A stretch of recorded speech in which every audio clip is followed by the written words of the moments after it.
وقل رب زدني علما.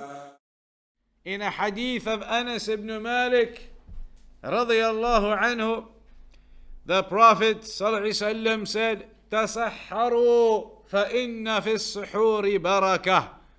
Hadith which is in Al-Bukhari and Muslim.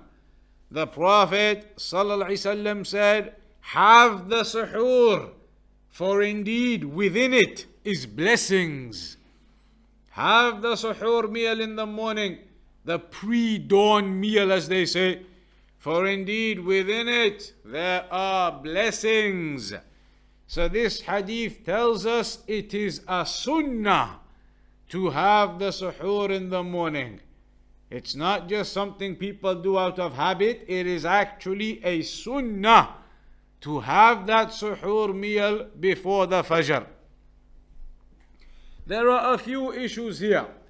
The first of them is, when exactly should that suhoor meal be had? So when exactly should it be had?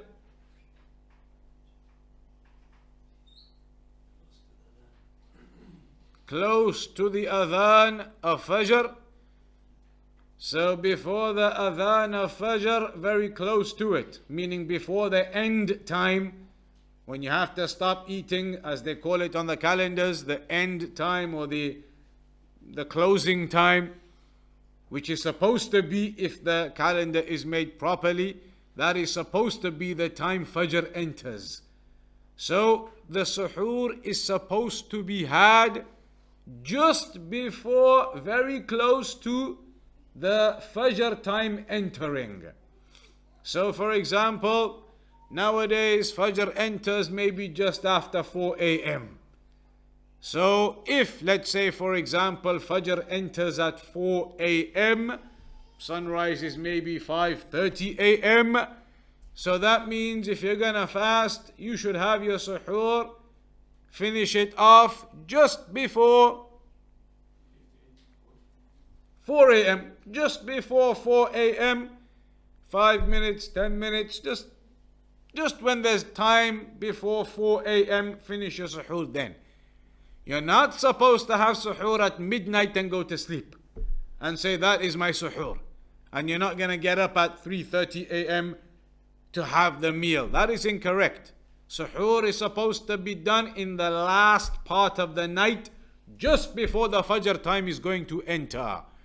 So if fajr is entering at 4 a.m., you should be having the suhoor at 3:30, 3:40, 3:45 a.m.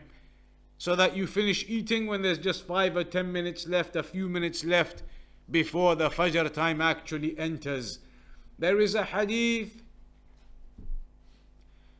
that tells us exactly when the Prophet ﷺ used to have the suhoor. There is a hadith where one of the companions was asked, what was the gap, the time period from when the Prophet ﷺ had the suhoor up until the fajr time, the iqamah, the adhan of fajr? He said the gap was the quantity of time that it takes to read 50 ayahs of the Quran. So imagine reading 50 ayat of the Quran, 50. That would take what? 5 minutes, 10 minutes, that's all. 50 ayat of the Quran, 3 or 4 pages of the Quran. How long would it take to read 3 or 4 pages of the Quran, a few pages of the Quran? 5-10 minutes. That is all there used to be from when the Prophet ﷺ had the suhoor up until the fajr. 5 or 10 minutes gap, which shows that the suhoor is supposed to be right at the end, just before the entry time of fajr. Of course, you have to make sure you finish before the entry time. Do not delay it so much, but you delay it coming close to that time, so you finish off with just a few minutes left.